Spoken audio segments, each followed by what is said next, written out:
The only thing is that sometimes if you are very adventurous and you want to eat the most uh, dangerous tacos out there, probably you are going to get sick. So you're coming to Mexico City and you want to have that adventure, just take with you Pepto Bismol.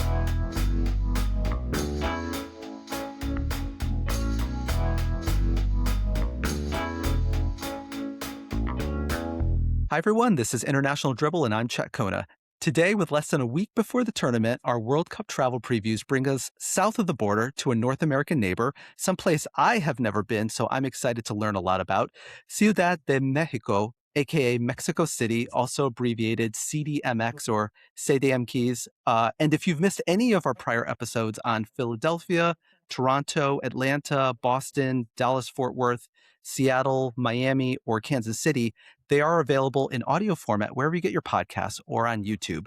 And we greatly appreciate it if you take just a second to click those like and subscribe buttons. Joining us today, it's my pleasure to welcome Angela Vilchiz, owner of Find Me Mexico, which runs a variety of local tours, and a Mexico City native. Welcome, Angela. Hi, I'm so happy to be here and to share with you, with all of you, about Mexico City. It's a very nice city to be, so I'm very excited about this. Well, Angela, I have to confess up front that despite my 4 years of studying in high school, my Spanish is subpar, even well below the very low standard of Americans being able to speak a second language. I speak no second languages, but I'm going to try to do my best with some pronunciation today. But if I'm bad, and I promise you I will be bad, I need you to correct me along the way. Okay, perfect. I can do that. Okay, well, let's talk a little bit about the matches. So honestly, I was a bit surprised to find that Mexico City only had 5 matches. There are 104 Mhm. matches in the World Cup and 16 host cities. So if you do the straight mathematical average, that works out to be 6.5. But what Mexico City lacks in quantity, they make up for in quality. And for example, the very first match kicking off the World Cup is going to be taking place in Mexico City. But for those that are curious, the 3 cities in Mexico have a combined total of 13 matches, 5 in CDMX, 4 in Monterrey, and 4 in Guadalajara. The 2 cities in Canada have a combined total of 13 matches as well, with Vancouver having 7 and Toronto having 6. And the balance of the 78 matches are in the United States, with Dallas having 9 matches, Los Angeles having 8 matches, Houston having 7 matches, all not too far from Mexico, I suppose. So the 5 matches in CDMX are match number 1, the first match of the tournament, as we mentioned, on June 11th, Mexico Yeah. versus South Africa, the local team, of course, in Group Yeah. A. This is where the entire thing gets started. Very exciting. What is the vibe like in Mexico City right now? We're inside of a week, and Angela. I mean, in Mexico City, people are super excited to have the opportunity to be part of the World Cup. We are just very excited. Honestly, I mean, the amount of people that we are receiving right now in Mexico City is not a lot, which is very surprising. The tourism is very, very slow. Probably, maybe since Monday, we are going to start having more movement. But yeah, Mexicans are very excited. We in Mexico, people love football. So Well, I think 2 things. I think number 1, I think the domestic attendees to the matches, both in the United States and in Canada and in Mexico, are going to be greater than many people assume. I think that there's a lot of trouble for people in, let's say, Europe or Africa or even South America to come to some places. I think Mexico may be a little bit more straightforward than other places, but I yeah. think that also the tournament is very long. It's over a month, right? So I think that for people, especially if they're supporting a team that is expected to go far, they cannot afford to come too early. They need to come, Exactly. right as it starts. So the next match, which is about a week later on June 17th, it's match number 24. It's Uzbekistan versus Colombia. Colombia is likely the runner-up to Portugal in Group K. Now, Angela, you've been to Colombia. What is Colombia like? I mean, when Mexicans visit Colombia, we feel like in another Mexico. Okay. We Mexico and Colombia, we are so similar, and we have very are like brothers. It's like our brother country. We have very similar mentality, very similar personalities, and we respect a lot one to each other. So I'm pretty sure that with that game, a lot of Colombians are going to come to Mexico. But I mean, that's not going to be the first time. We receive a lot of Colombians. I mean, we work with a lot of Colombians. So, and Colombia, I mean, Colombia, it's a country that they also love football. So, and they like to Mexico. Maybe not the Mexican spicy, but they like to Mexico. So I'm pretty sure that they are going to love to come to Mexico again. So actually, let me ask you this question. If you, unrelated to football whatsoever, if you were to look at which country likes it the spiciest, if we start in Mexico and we go down south into Central and South America, which country would be the highest ranking in terms of liking their spicy food? I think Peru has also a very good spicy tolerance, and we like the spicy food. About Colombia, no, no, no, no. It's a very, very low spicy tolerance. It's the same with Argentina and all of those countries from South America. It's only Peru. Peru is only the country who like spicy food. I like Yeah, spicy because food, so you are giving me some tips on where I should and should not travel to. yeah, yeah. Yeah, because for Colombia, I mean, I work with many Colombians before, and even when we do guacamole, that's spicy for Colombians. And it's just like, come on, it's just guacamole. That's like a snack.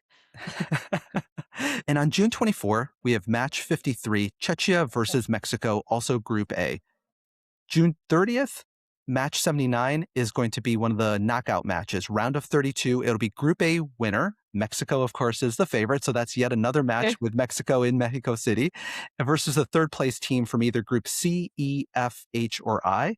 And then July 5th, match number 92, round of 16. It's the winner of match 79. So you understand the theme here. If Mexico continues to advance, Mexico will continue to have matches in CDM keys. And again, that could be Mexico versus whoever the winner of match number 80 is going to be. So, Angela, you've been a lifelong resident of CDM Keys.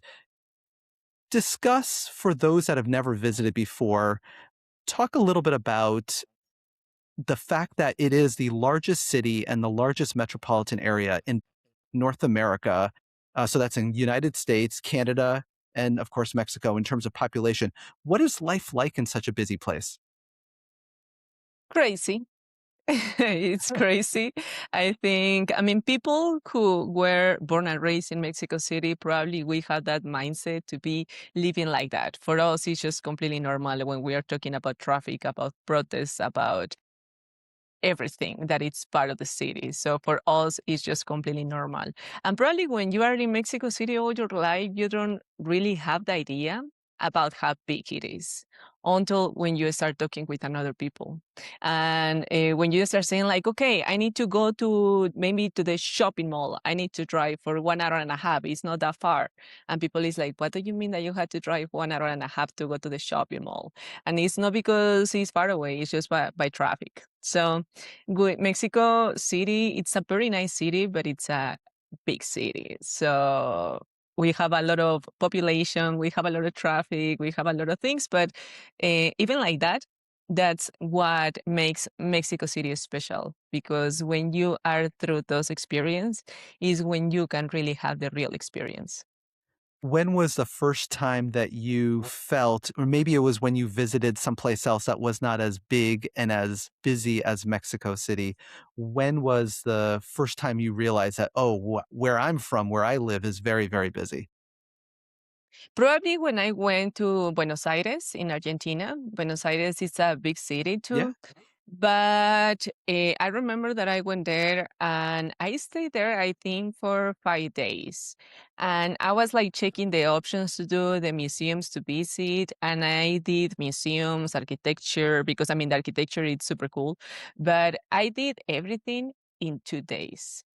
And I was like, okay, I was very excited. And I was like, okay, what do we do now? What's next? And they were like, oh, did you do this? And I was like, yeah, I did. What's next? Did you do this? Yeah, I did it. What's next? So I think, and even I was having like local experiences in Buenos Aires. I went to a football game. I went to microteatro, that it's a very, very small local activity. So yeah, when I went to Buenos Aires, I was like, okay, Mexico City, sometimes you are here for 1 week and it's not enough to do all the activities that you wanted to.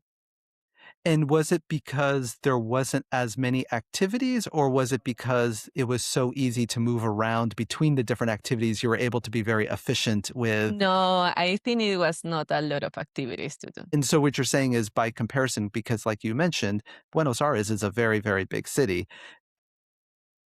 It's nothing compared to Mexico City. No, Got it's it. a very cool city. People is nice, but no, about activities and things to do, nothing comparing with Mexico City. Well, Mexico City is the largest Spanish-speaking city in the entire world. This includes even Spain or any place else, Madrid, Barcelona, etc. What are the other languages commonly spoken around town? If it was, I guess, what would the second or third language be that you might hear around town if it's not for Spanish? I mean, you can hear a lot of English. Mexico City, it's a place where now we are a lot in contact with English speakers. So most of the time, is the people speak English. It's like Spanish or English. You can hear a lot of languages around, but it's like travelers just speaking to each other. But about the people who are living in Mexico City, it's only Spanish and English. Some some local people, they have I mean, in Mexico, the access to learn English, it's especially paying for a private school. We have access to English in public schools, but it's not the best quality. So if you want to improve your English, you need to do it in private schools, and not everyone has a chance to pay for a private school. So in Mexico, probably for some people to have communication in English, that can be a little bit difficult. So maybe to have basic Spanish words can be good to be in the city. That makes perfect sense. Well, Mexico City is situated very high in terms of altitude. It is 2,240 meters above sea level. That's over 2,000 feet higher than Denver. Denver in the United States is thought of as sort of the nickname is, of course, the Mile High City because it's at 5,280 feet. And of course, people may not know Mexico City is actually sinking by somewhere between 25 and 50 centimeters per year. Yeah. How does the altitude affect day to day life for visitors? It's affecting a lot, actually, especially when you are out there trying to breathe, or when you are trying to climb pyramids, or you are trying to do like hiking activities, because in Mexico City, especially in the south, we have a lot of hiking areas. So for a lot of people, it can be hard to breathe. So for the people who are coming like the first time in Mexico City, I would recommend maybe to wait like 1 or 2 days so they can be a little bit used about the altitude, and later they can do like more activities, like to go to pyramids, or maybe the hot air balloon, or another activities that we have around the city. But maybe to wait with smooth activities for the first days, and then to check how they feel. But it's very common that a lot of people have, it's difficult for them to breathe. And even people who love running, Mexico City now, I mean, like very big city, running, it's getting very popular activity lately. So people who are trying to run out here is like, no, I prefer than run in Mexico City because it's very, very high. So it's difficult to breathe. Yeah, and anyone that's been to places like Denver or other places in the United States that are at high altitudes, it's not just the quality of the air, but also it feels like the sun is on you much more when at those altitudes. It feels like the chance to get like a tan Sunburn. skin and Yeah. sunburn is much higher in those altitudes as well as you would imagine. Yes, of course. Even when it's cloudy, a lot of people, they don't worry when it's cloudy and they don't apply sunscreen because they feel like, okay, there is not a affectation by the sun today. But even when it's cloudy, example, like when we are at archaeological sites every day, you see that people that they just start walking and they were super white, and at the end of the walking, they are super red after of a walking of 3 hours because they didn't protect the skin. So we are in a very high altitude, and the sun burns in a different way for sure. Well, you mentioned your tours in the archaeological sites. Talk a little bit about why you started Find Me Mexico. I started finding Mexico actually last year. I started with my business because I was working with another agency. That agency broke by another touristic agency who made a contract with this platform that is called Get Your Guide. Probably you already heard about this platform. So Get Your Guide remove a lot of small agencies from the platform. So it's a very big problem. So in that moment, I was talking with my boyfriend, and I was like, okay, you know what? I need to find a new job. And he told me like, okay, why don't you start with your own business? And I was very nervous, and I was like, I don't know how to do it. And he was like, maybe I can help you to do the website and everything. And I was like, okay, maybe. I was like having that idea, like maybe it's happening, maybe no. And only one day my boyfriend just showed me my website, and I really like my website. And I was like, okay, this is serious. Let's try. And he told me like, okay, you know everything. You already been at the pyramids. You know how to treat your clients. So just try it. And if it's not working, I mean, what's the worst case scenario that can happen? Yeah, and it's been 1 year and a half almost, and it's been doing good. When you start with your own business, it's up and down, up and down, up and down. Sometimes you make money, sometimes you lose money, but I don't regret. I feel very grateful with my business, with my clients, and everything that is happening right now.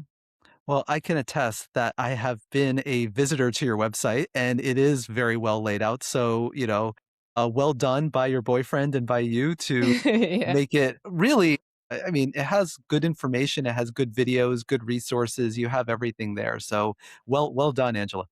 Thank you. Mexico City is the capital of Mexico.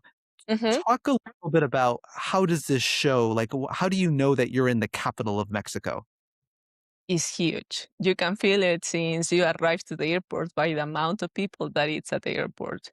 The airport is super crazy. It's a lot of people. To find a Uber, it's very complicated because actually now to get a Uber when you arrive at the airport in Mexico City, it's kind of difficult because exactly right now Mexico City is having a problem that it's kind of illegal to take a Uber at the airport. So Mexico City is chaotic in every way. And you can really feel it since when you arrive to the airport. Imagine this. You arrive to the airport, you are waiting for a Uber for more than 25 minutes, and then the Uber cancel, and the Uber cancel, and the Uber cancel. Okay, finally you get a Uber trying to drive to your hotel.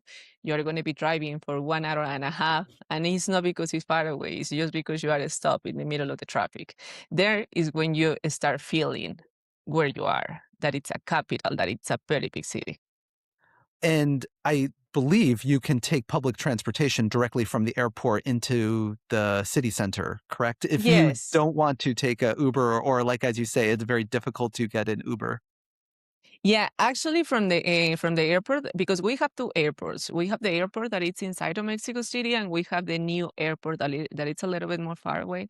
So in the airport that it's inside of Mexico City, from there you can take the subway. The only problem is that you need to walk like maybe 20 minutes from the airport to the subway station. Mm. And let's say that maybe that airport that is in Mexico City is not in the best neighborhood. So that's like it can be the vibe in that walking can be a little bit weird. And the subway, it's huge too. So you can find like signs and you can find maps that help you to use the subway, but all of those signs are in Spanish. So we don't have like bilingual signs. It's only in Spanish. And it can be a little bit difficult to be in the subway, even for us that we are in Mexico City and we use the subway almost every day. When you are going to a new location, sometimes it's like, okay, what is this? It's a little bit confusing.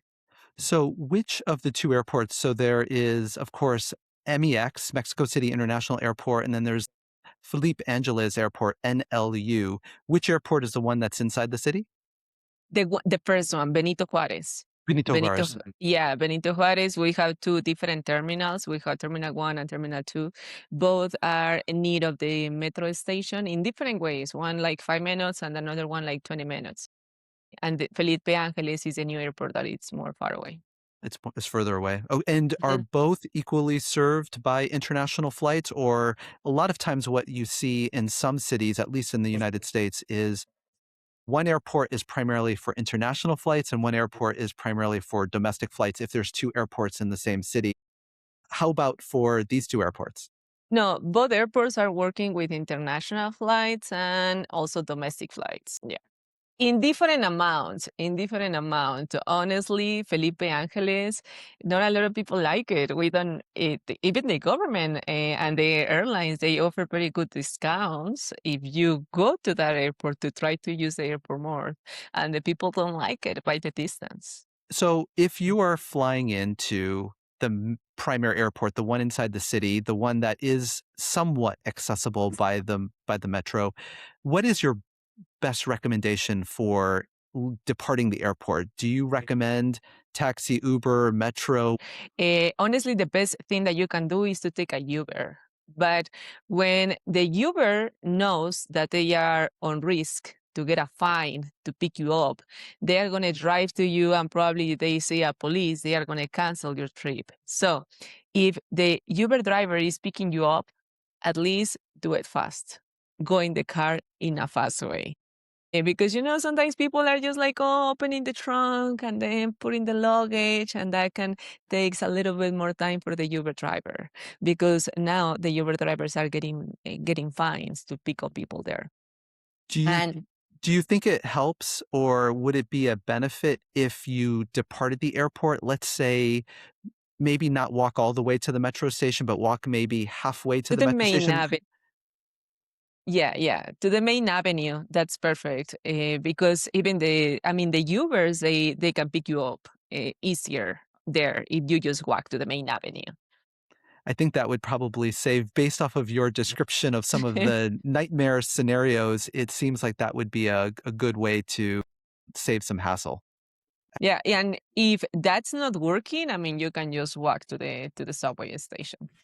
People in Mexico City are very nice. That's like a very common comment that I receive from people who travel to Mexico City, that people in Mexico City are super nice.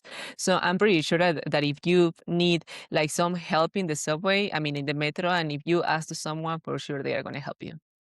We have not had a lot of success getting a good contact in some of the other Mexico World Cup hosting cities, Monterrey and Guadalajara. So, how would you describe Mexico City compared to Monterrey and Guadalajara if you had to compare those three places? That's a very difficult question because Monterrey, that's not my place. For me, Monterrey, it's more like a business area. It's a business estate. So there is not like a lot of things to do. If you go to Monterrey, like touristic activities, maybe is to do some hiking because Monterrey had a lot of hiking roads around.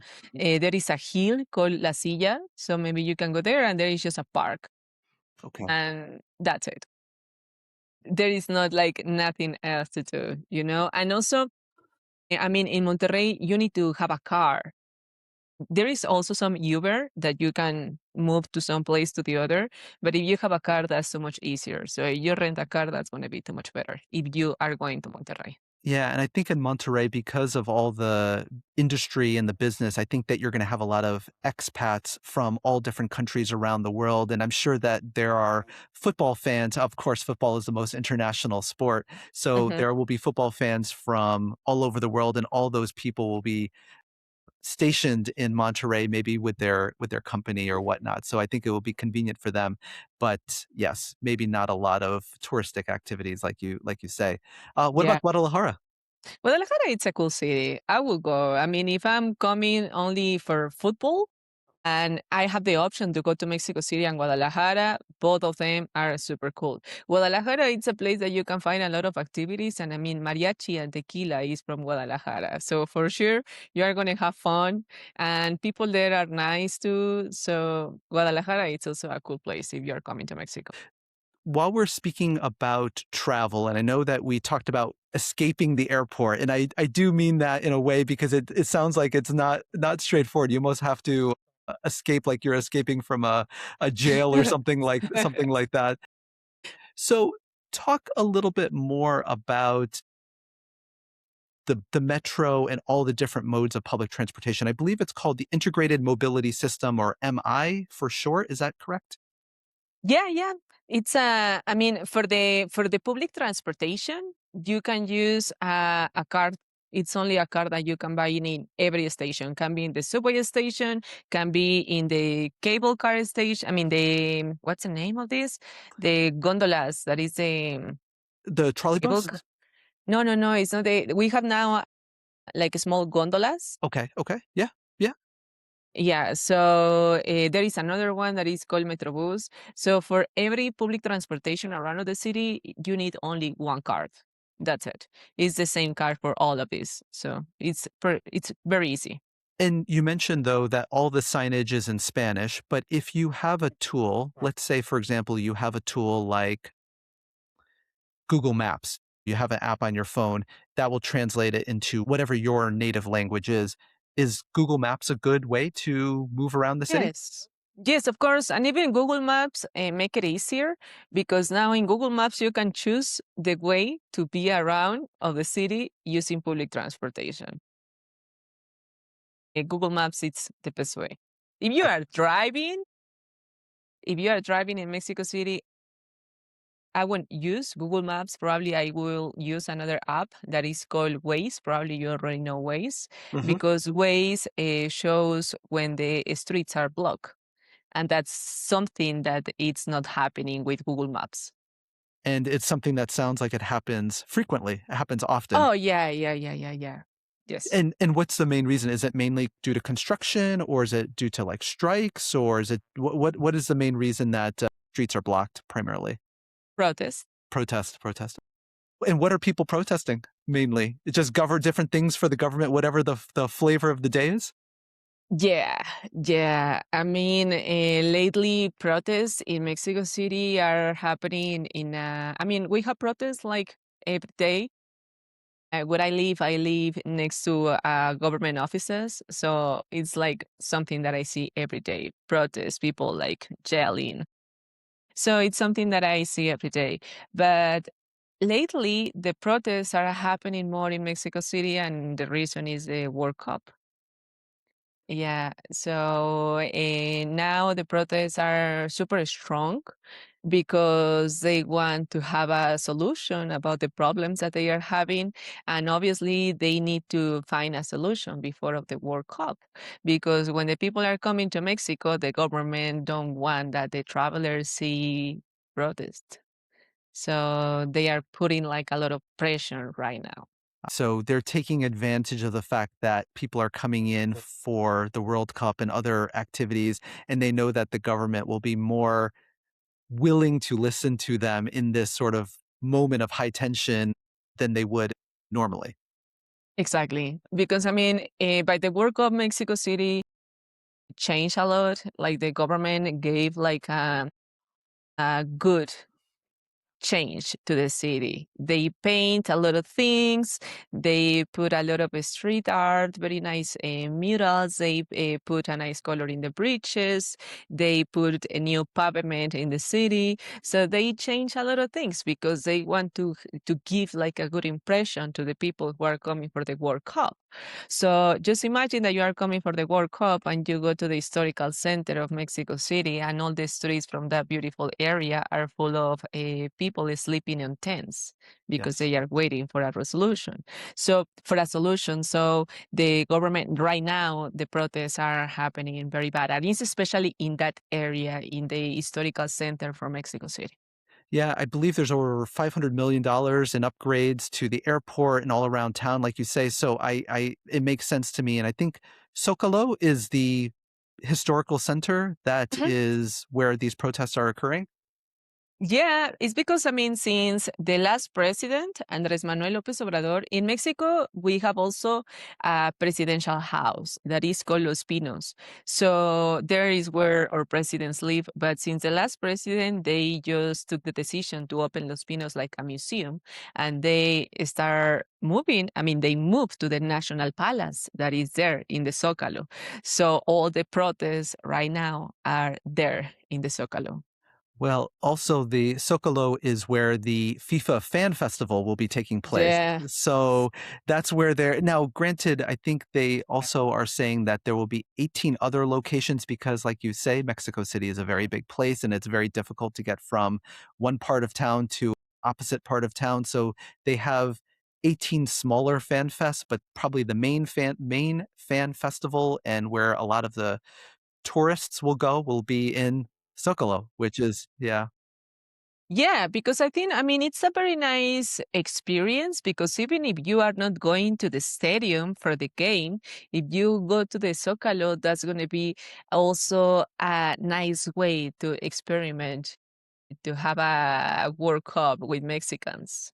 I think so, and I think that, the entire world was affected with COVID 6 years ago, and I think slowly, things are returning to normal, although some things will never return fully to normal. I think for North America, the World Cup in terms of this sort of mass public experience, I think the World Cup will be like a shot of, like having a strong coffee for being together with other people and enjoying and having, parties and things like that. I think it will happen everywhere. Even if you cannot afford to get tickets to the matches, which again is a whole nother topic because there's been a lot of news about how expensive the tickets to the matches are. Just attending with thousands of other people in an open festival atmosphere, I think will be amazing in and of itself. Yeah, it is. And yes, you're talking about a very important point. I think when COVID happened, you start missing the things that probably you didn't like in the beginning because a lot of people complain about gatherings, it's a lot of people, it smells, people pushing you. And during COVID, I think a lot of people were thinking how important is a human contact. So, yes, this is going to be nice. Crazy, but nice. Well, let's go someplace maybe a little bit less crazy, or maybe at least in the early morning, it will be a little bit less crazy.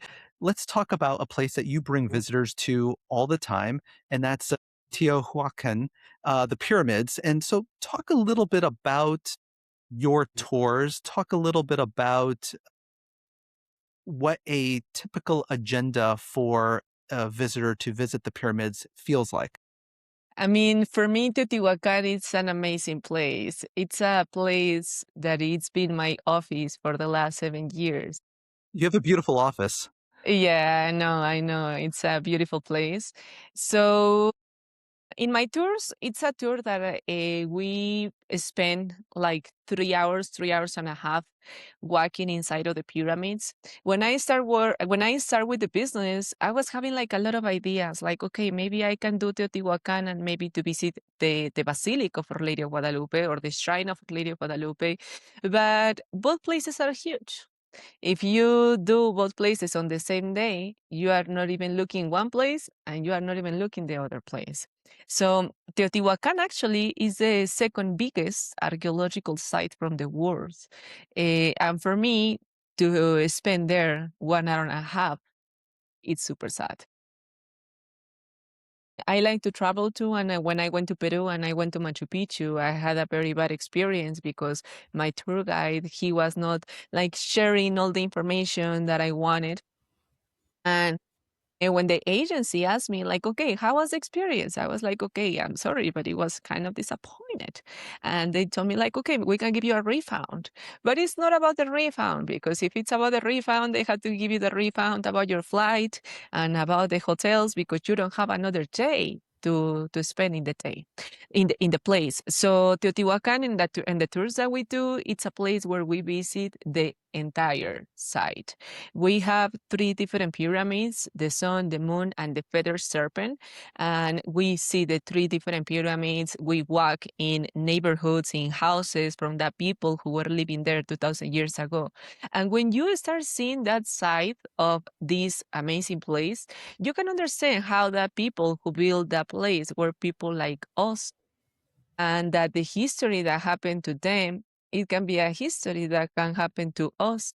And because probably, I mean, the Teotihuacanos, the people who built the place, they never thought that today in 2026 is going to be a group of people paying an admission ticket to visit ruins in Mexico.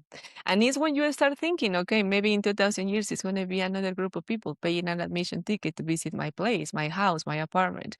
And that's my favorite part of Teotihuacan, that you can learn a lot about the history. And I mean, learn.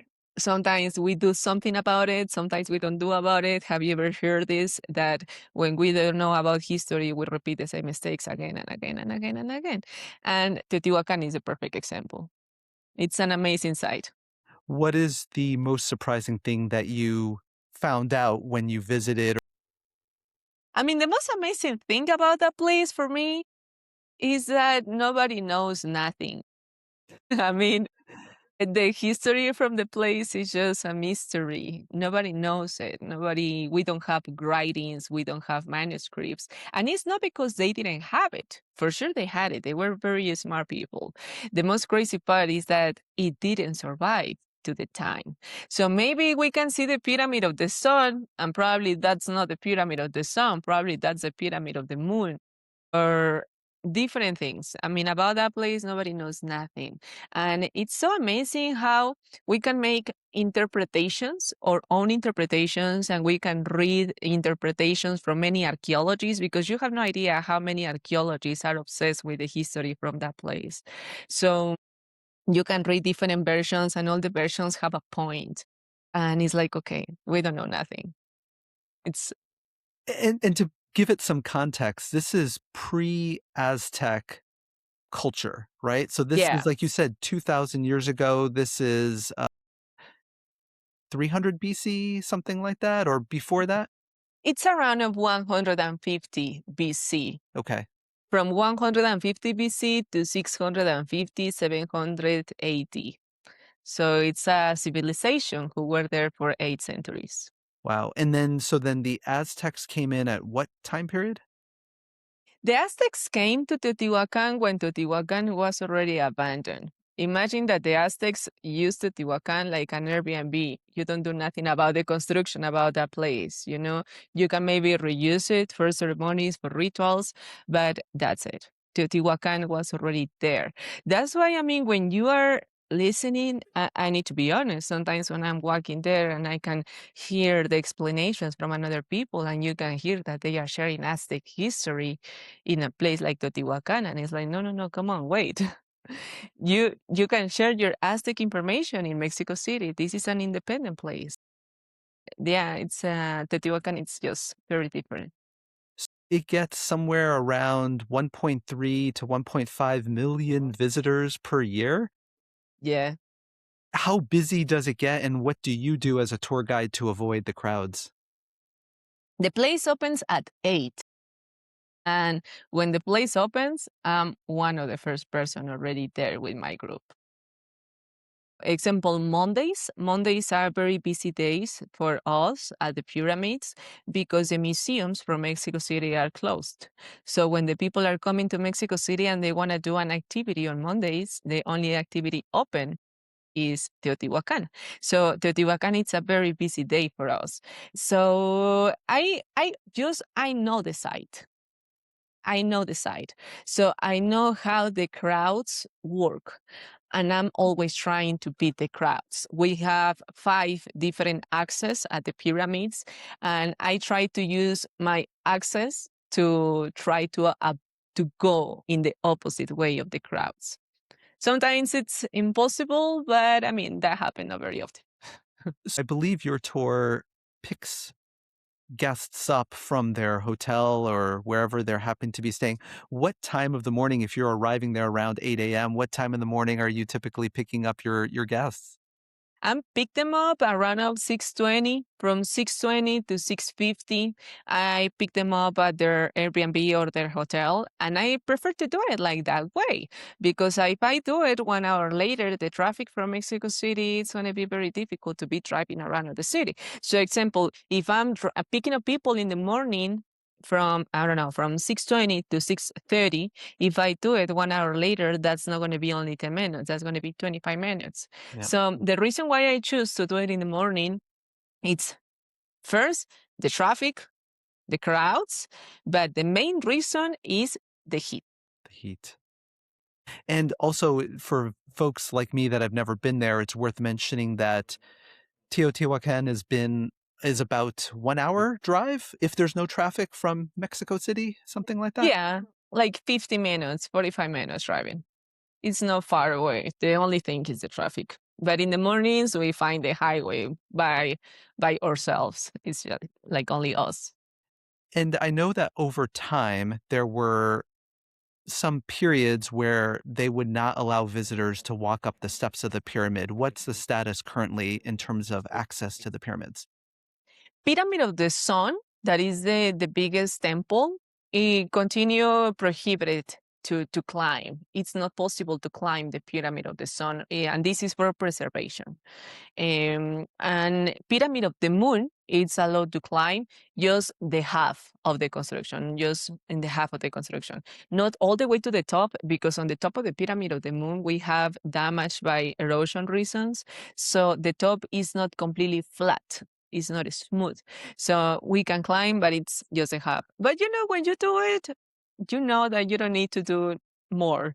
It's exhausted when you are going up, when you are With the climbing. altitude and we said everything else we Yeah. discussed, yeah. Yeah, and also the view. The view is super nice. When that's one of the first activities that we do when we just arrive to the pyramids. That's the first thing that we do. So to see that amazing place without a lot of people, that you have the place for you, it's another different experience. You mentioned erosion. What are the pyramids made out of? What kind of It's material? volcanic stone. It's volcanic stone. But when you see the pyramids, you are not really seeing the original construction of the temples Hmm. because Teotihuacan, everything was covered with lime. So the lime is not there anymore. You can pay attention in some spots where you can see the original lime that was covering the pyramids. But actually, how we see the pyramids today, it was not like that 2,000 years ago. The stones, they were never visible. The stones, they were inside of the line. That's why now, I mean, we have restoration, of course. Many areas from Teotihuacan were already restored. But yeah, when you see the stones, they were never visible 2,000 years ago. The stones were inside of the line. Oh. And the lime is what kind of color? Is it like a gray-green color? No, actually, the after imagine that it's something very similar like your body. Okay. And we have bones, and on our bones we have skin. So how you see the pyramids today, you are looking the bones of the construction. We don't really see the lime. The lime was white, and after that they applied the lime. They painted with a mineral that is called hematite, red hematite. So actually, Teotihuacan, it was a completely red city. Everything was just paint in red color. Wow. And that's why when there are some areas from Teotihuacan where you can visit the houses and the neighborhoods, where you can see a little bit of that red color surviving, which is amazing because it's pigment and color that are being in very good conditions there for 2,000 years. Well, we discussed that you cannot walk in the Pyramid of the Sun and you can only walk partially up the Pyramid of the Moon. If you want a bird's eye view of the pyramids, of course, it's a popular thing to take the hot air balloon. So talk a little bit about why are hot air balloons so popular to visit the pyramids? I think I mean, to be honest, one of the reasons why hot air balloons are so popular right now is probably social media. That people wants to have a nice picture to post on Instagram or on TikTok. That's what the people do. It's a nice experience. I did it a couple times already, and when I did it, it's not because I want it. It's because it was low season and the agency that I was working in that moment, they need to add weight to the basket. And I was afraid of heights. That's why I didn't do it before. So my boss in that period, in that time, he told me like, Angela, you need to go to the basket because we need weight. We need to keep the balance. And I was like, no, dude, I'm 60 kilos. I'm not going to You're have a not lot of adding that much weight. weight. Yeah. Yeah. And he told me like, I'm sorry, it's low season. You need to go. And I was like, okay. And I was super nervous, but I'm the tour guide. So I was like to be looking like everything was good, everything was safe. And I was nervous because I don't like heights.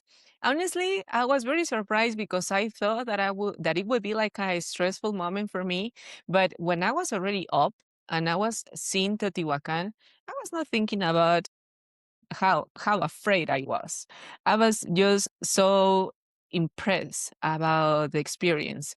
So I think now the hot air balloon are a very nice experience. The only problem with the hot air balloon is that they start super early. The pickup it's at 4 a.m. And this is by weather conditions, and also is because Teotihuacan, the pyramids, has it's a federal area. So we have federal area, which means federal laws. The balloons they need to do those activities before that the place opens at 8 a.m. So that's why it's so early. But when the people are doing the hot air balloons, they are just tired because they woke up super early. So the energy of the people to walk in the site after the hot air balloon experience is not the same energy for the than the people who had like a more sleep, you know? So you can do both in the same day. You can do the hot air balloon and then you can do a guided tour. But it sounds like you're recommending that maybe if you insist on doing the hot air balloon, almost do it in a separate day and then come back maybe another day to do the walking tour, or do you think that's not practical either? I think depending what you like. If you want to do the hot air balloon and you want to visit Teotihuacan, but maybe for you to be in Teotihuacan 1 hour and 20 minutes, it's enough. Because when you are at Teotihuacan 1 hour and 20 minutes, it's only like a small taste Mm. of the place. So if you think that for you that's completely fine, it's possible to do it. But if you really want to see Teotihuacan like a whole experience, I would do it in 2 different days. Because also we have services that we do only the hot air balloon, and after the hot air balloon, you just go back to Mexico City. And you come back to Mexico City around 10 a.m. So you have the whole day to do another activities. So if I'm interested in the history from the site and also I want to do the hot air balloon, what I will do is to do both, but in the different days. Are there any other pros and cons, positives and negatives between the foot tour versus the hot air tour to help people decide between the two? I mean, if you're going to do the hot air balloon, you need to make sure that also you are doing it with a good agency. Mm. Because not every agency that are providing flights are certified, and also the pilots they need to have their certification. So honestly, I have clients who ask me like, okay, I'm going to book this tour, can you send me the certification from the pilot? And I'm like, perfect, I don't mind, I will send it. Sure. Because I understand that I mean it's your life, Yeah, of and course. if you're with your family, I mean, to ask for a certification is less important thing that you are asking for. So, but this is happened with the hot air balloon and also with the history from Teotihuacan. And I think I mentioned before that sometimes you can hear another people saying like very bad information about the places, but it's probably people who are booking tours or looking for services, they don't know how they can find a good quality of service. And And yes, I mean, for Mexico, we need certification to provide history because, I mean, in Mexico, we have a lot of history, and it's super sad that you are sharing bad history from a country that you have the most amazing history. Right. Yeah, and it's a lot of history. It's a lot of information. We, example, like a tour guide, we always have our ID in front of us. We need our ID. To have our ID, we need to pass a history test. So at least if you know that the tour guide is certified, you can believe about what the tour guide is sharing with you. And so, yeah, it's both experiences are nice, but I think it's more about what you like. If you're looking, maybe if you like history, if you are very into with archaeological sites, I mean, to have the full experience is super cool. Because you know what? A lot of people skip the pyramid of the feather serpent. That is the last pyramid. Even a lot of agencies, they don't offer the pyramid of the feather serpent because in the pyramid of the feather serpent, the people, the workers from the Teotihuacan, they check your ID. So there is a lot of agencies who they don't have certification and they just skip that pyramid because they don't go to that one. Yeah, and it's for that reason because they don't have certification. And you know what? For me, that pyramid is like the cherry of the cake of Teotihuacan. It's an amazing pyramid. The carvings in that pyramid, and just to be thinking that those are carvings made by hands 2,000 years ago, it's super crazy. The pyramid of the feather serpent. I mean, it's more like it was a political building. Mm, So we need to understand something that the Teotihuacanos were human like us with political problems too. And imagine that this is a pyramid of the feather serpent. And by a political problem, they try to cover the pyramid of the feather serpent with another construction in the front. So if you want to see the pyramid of the feather serpent, you need to climb this construction, and from here you can see it I see. because the pyramid is behind of this construction that was built by political problems. Yeah, it's a super interesting history. I won't ask you to explain why they put a facade up in front of the Uh, pyramid. I'm sure that's its own interesting story. Any of these pyramids can you enter or walk into, or no? It's just look at. No, I mean we have access for underground tunnels in the pyramid of the sun example, but it's only for archaeologists when Okay. they are making excavations or something important, or maybe to study something new. They are the only ones who can go underneath of those areas. But maybe you're going to be thinking that this is crazy, but the pyramids are solid. Okay. Okay. I did not They realize that at all. I assumed maybe I've watched too many movies, but I assumed that there's internal mazes and all sorts of hidden things inside there, but it's solid. Wow. Well, at least solid. it's structurally very good if it's solid. What impressions do visitors that come, for example, you're a tour guide, you're bringing people all the time there. What are the most common things that people are excited about or remember when they leave? I think multiple things. One of the first thing that they really like is when we are climbing the pyramid of the moon. That view that you can see from the area is super nice. Also, it changed your perspective about how advanced were indigenous civilizations comparing with maybe today. Because now we are thinking like we are super advanced. Hmm. And maybe in certain things, but in another things we are not that advanced. And but I think because in my tour I play a game. I play a game, and in this game, I give or I share with my groups clues about the history from Teotihuacan. And the idea of the tour is to try to discover, to find out why that people left Teotihuacan. And it's a tour where we talk about political problems, when we talk about egos, because they were humans too. We are talking about the use of the natural resources and the control and the access to the natural resources.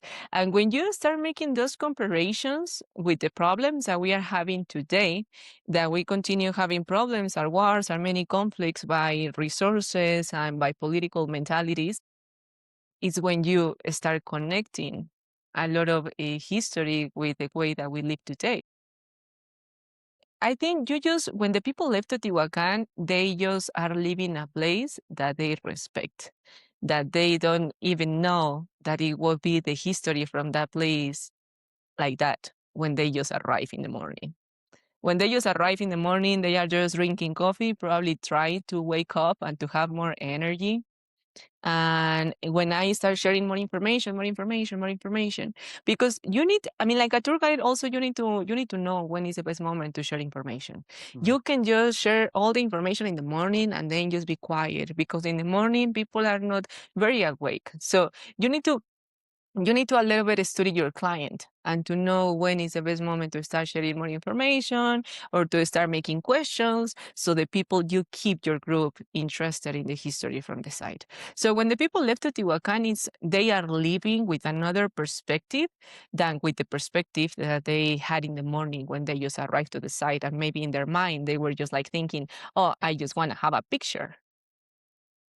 Yeah, I would think that's what I would imagine as a tourist myself, even though I've never been. You go with the thought of, oh, I'm going to Mexico City. I need to visit the pyramids, right? It's sort of a must do thing, and you don't even necessarily know what you're getting into. You know that it's going to be good, but you don't know specifically what you're going to leave the day with. But it sounds like they leave the day sort of transformed, and they have a greater awareness, greater education, greater appreciation for that culture.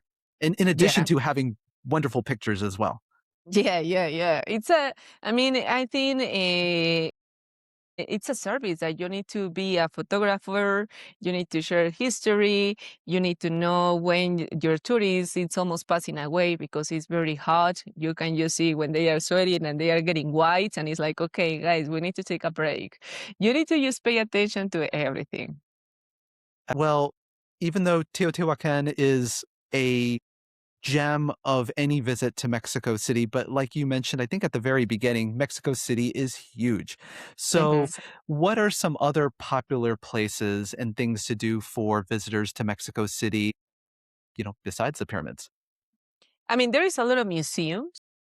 A lot of museums. We have the Anthropologist Museum, we have the Somaya Museum, we have the Castle of Chapultepec. We have another museum that it's in need of the centro that I think now it's getting a little bit more popular, but it's a very nice museum that a lot of people don't even know that it's existing. That is the modern art, the popular museum. And it's a very nice building, and the art that is inside of the museum is very good too. And another good thing that you can do being in Mexico City is eating.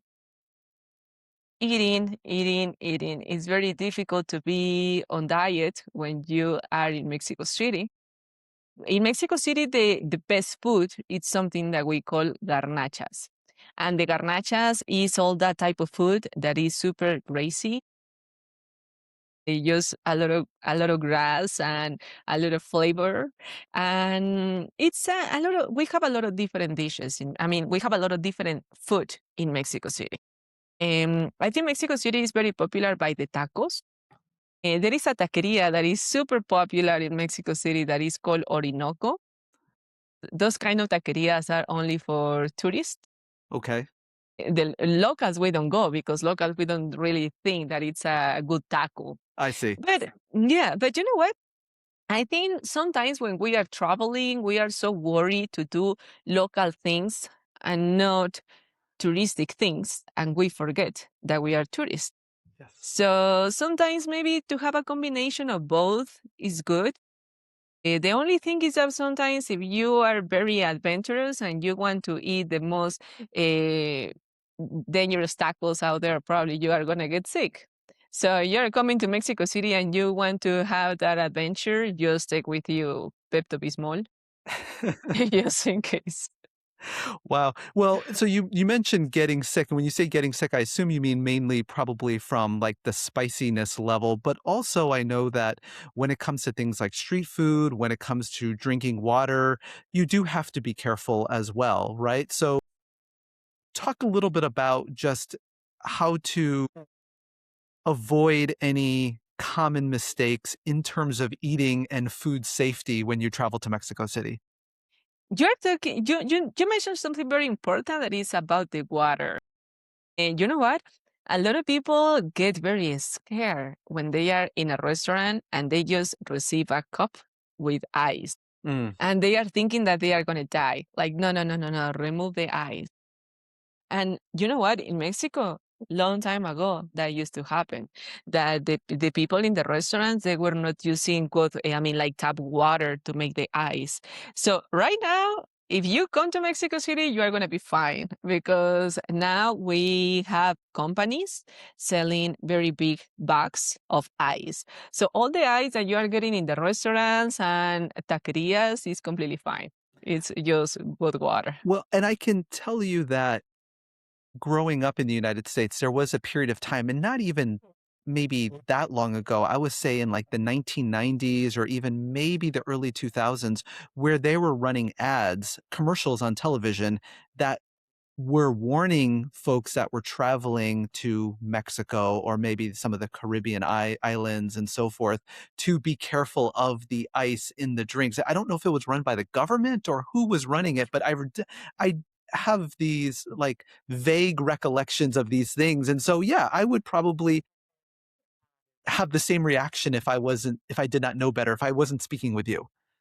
Yeah, you know what? I think that's very common with American people. I mean, most of my clients, I'm working right now only with English services.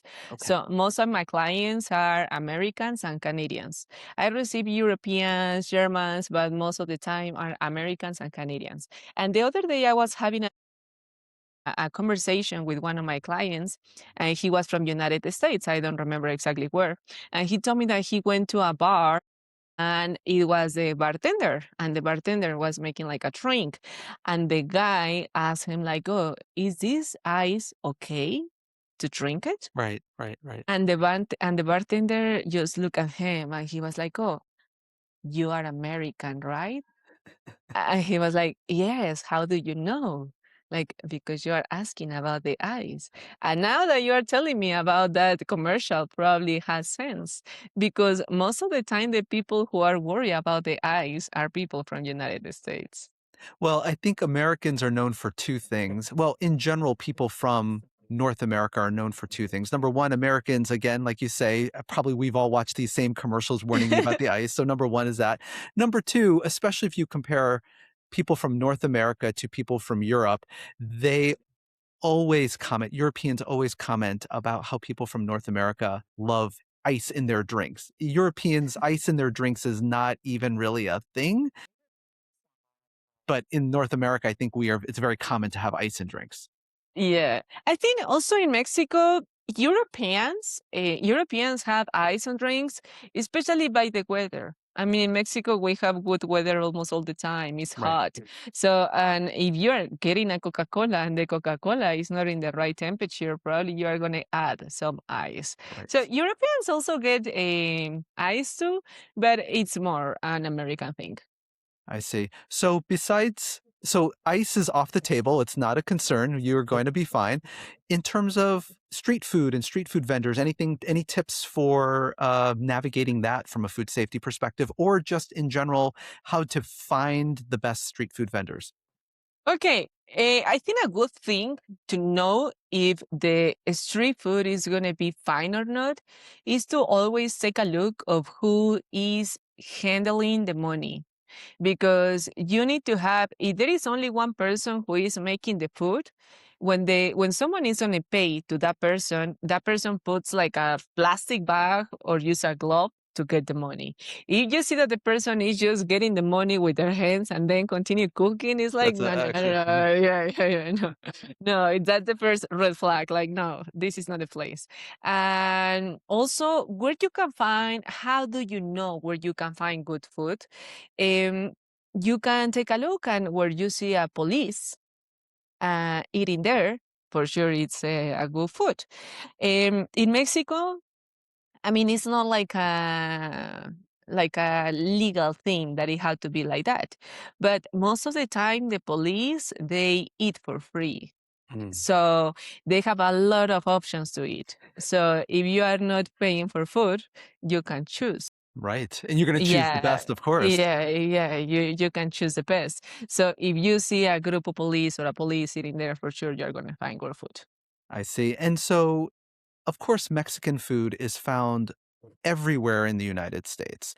However, the United States has a amazing ability to twist and Americanize authentic native food. Of course, you can ask the Italians about that, what America has done to Italian food. But so, besides tacos, what are some of the other Mexican foods that you would most highly recommend in terms of types of foods? Okay, probably something that I would recommend if you're in Mexico City. I mean, are the quesadillas, of course. Hmm. In Mexico City, it's a place where you can get a lot of blue corn Mm, for the quesadillas, and honestly, it tastes different. okay. In Mexico City, the quesadillas you can also try with huitlacoche. Have you ever heard about huitlacoche before? No, not at all. It's a black corn growing up on no, it's a black fungus. It's that grows up on the corn. Okay. So the flavor is very similar like a normal mushroom, but a little bit bitter or stronger. So you don't like mushrooms, don't even try it.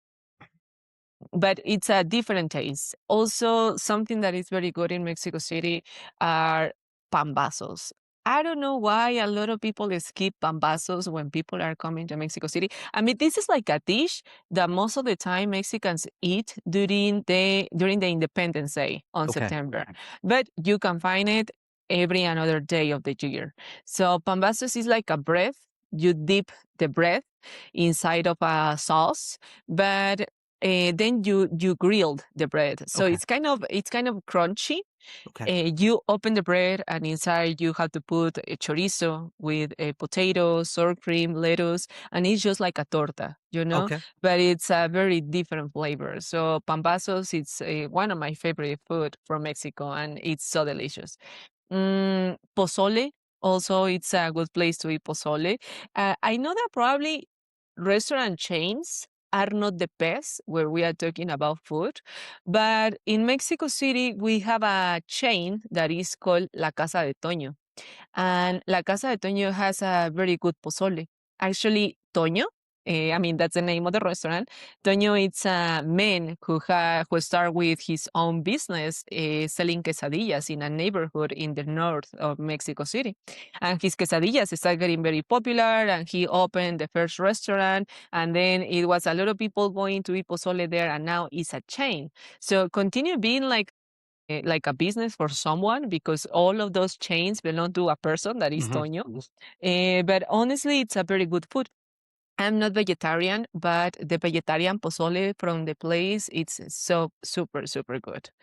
Chilaquiles, it's also a good place. Ceviche, there is like a fight with Peru about if Mexican or Peruvian ceviche is better. So just enjoy both. Both are different and both are super good. So, and one of my favorite places to eat ceviche is actually in Condesa. It's a very small place. It's nothing fancy. It's a guy from Sinaloa that is from the north, and in the north is very good actually by the seafood quality. And the place is called Ceviche Bichi. And it's a very small place, and they have very good ceviche made with tuna, mangoes, and red onion, different kind of sauces, and it's very, very good too. Yeah, so I mean, I think in Mexico City, everything that you are seeing that you think that it's going to be good, try it. We have a market too where the people love to go to eat insects and bugs, Okay. and a lot of people like to eat it. Honestly, that's something that probably only the tourists eat. Okay. We don't we don't really have it in our diet, but the people like to go there to get some bugs. I see. I will say you will not find me there on my first trip to Mexico City. I will be whatever is the opposite corner of the city from that place, that's where I will be. So, Yeah, yeah.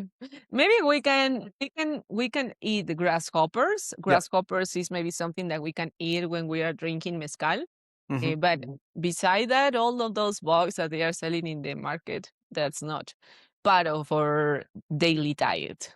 Like you say, it's primarily there for maybe like some shock and some social media pictures for the tourists. Hmm. Let's talk a little bit about weather. We touched on it earlier. We touched on the altitude. We touched on the effects of the sun. But I was amazed when I looked at some of the average temperatures in Mexico City in June and July, which is when the World Cup is taking place. And it's not as hot as someplace like Houston, Texas, or Dallas, Texas, which is quite a bit warmer. I believe we're only talking highs around 80 degrees Fahrenheit, 25 degrees C, and lows around 55 degrees Fahrenheit, 13 degrees C in June and July. Is my information accurate? Is that correct, or is it warmer than that? No, no, no. Actually, right now, I mean, if you look through my window, it's super cloudy. We don't Okay. have sun. And right now, it's like rainy season. Mm, It's not raining all the time. I mean, we have sun and rain, and mhm. it's the same every day. Only a couple days, it's all gray. That all day it's gray, it's all day it's cloudy. But most of the time in Mexico City, rains during the night. It's when it's like very, very strong rain I see. from 10 p.m. to 4 a.m. in the morning. To your point, I think July is considered the wettest month of the year. Obviously, also dress in layers because those temperatures, it is cold in the morning and it is warmer during the daytime. So you need to Yeah, sort of wear different layers and then protect your skin from the sun and all exactly. those things. But it's still pleasant. If there's one thing that you would not expect somebody to know or something that is unique to Mexico City, what would you tell them? Okay, first, to have with you a small bag, not like very big backpack, a small bag where you can have only your cell phone and your wallet and always in the front of you. Okay. In Mexico City, it's a very big city, so as the same as Paris and many other places, we have pickpockets. So a very small bag in front of you, that's going to be good. Always have cash with you. Always, always. Nice. That's a very bad mistake that the people do. I already made favors for the people who lost their tours at the pyramids and they can't take a bus on the way back to Mexico Mm. City because they don't have cash. So to have cash with you in Mexico City is the best thing. In Mexico, not even only Mexico City, in Mexico, that's the best thing. How much cash do you recommend keeping on you at any point in the day? Depending the activity that you are going to do. Example, if you are just going out walking in Mexico City, for sure you are going to pay with car. So maybe 500 pesos, just in case if there is something that you are craving, maybe a mangoes or some fruit with a street vendor, they don't take card. If you are going, example, to the game, to the match in the stadium, maybe take with you like 3,000 pesos. Why? Because probably you are gonna buy some beers, and if you are buying a beer, you are paying with card, probably they are gonna charge you a commission because Mm, yeah, you are paying yeah. with card. And also, I don't know, maybe if you did something wrong that the police stop you because you were drinking in the streets. I don't know if you knew, but to drink in the streets in Mexico is completely illegal. Mm. It's only legal inside of bars or inside of the house. So to be outside walking, drinking, that's completely illegal. So if the police stop you because I don't know, maybe you were drinking or maybe you need the restroom and it was nothing closed, Mhm. you need to probably pay for something for a bribe. The situation with the police in Mexico it's getting better about corruption, but I think with the World Cup, probably they are going to take advantage about the situation. And the police they don't get paid that much, sadly, so they just take advantage about the situation. These are good tips. I would never have considered many of those things that you just mentioned. If people listen to this and they want to learn more about Find Me Mexico, talk a little bit about how they can get in touch with you, how they can book a tour. Oh, there is my website. My website, that's the name actually, Find Me Mexico. Probably you are going to see a lot of information in the website. But right now, we offer only Teotihuacan tour and the hot air balloon. Also, we have like it's more like something that I like to do. I'm a dog person, so I really like to take care of the dogs from the pyramids. I do rescue dogs at the pyramids since 7 years ago. And in the website also there is a contact through my phone to my phone, and you can find my WhatsApp. I can receive a message and I can book a tour.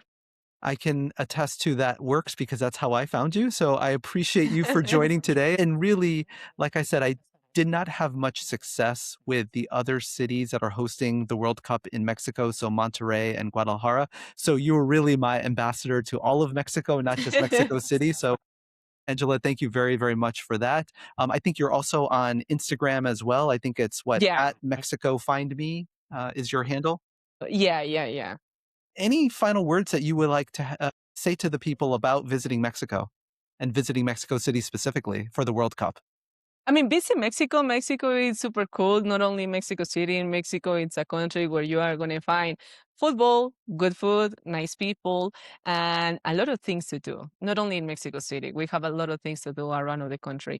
Being in Mexico City, just enjoy it and have fun. Locals are pretty cool, and we are going to receive you with the best attitude. So enjoy just the World Cup. And even if you are not coming to the World Cup, just come to Mexico City. You will love it. Well, Angela, thank you so much for introducing us to your home. And I want to say thank you to everyone for listening to this episode. As a reminder, you can catch International Dribble wherever you get your audio podcast and watch online at YouTube. And be sure to follow Angela on Instagram as well as International Dribble on Instagram at INTL Dribble. And other than that, have a great day, everyone. Thanks again, Angela. Take care. Thank you.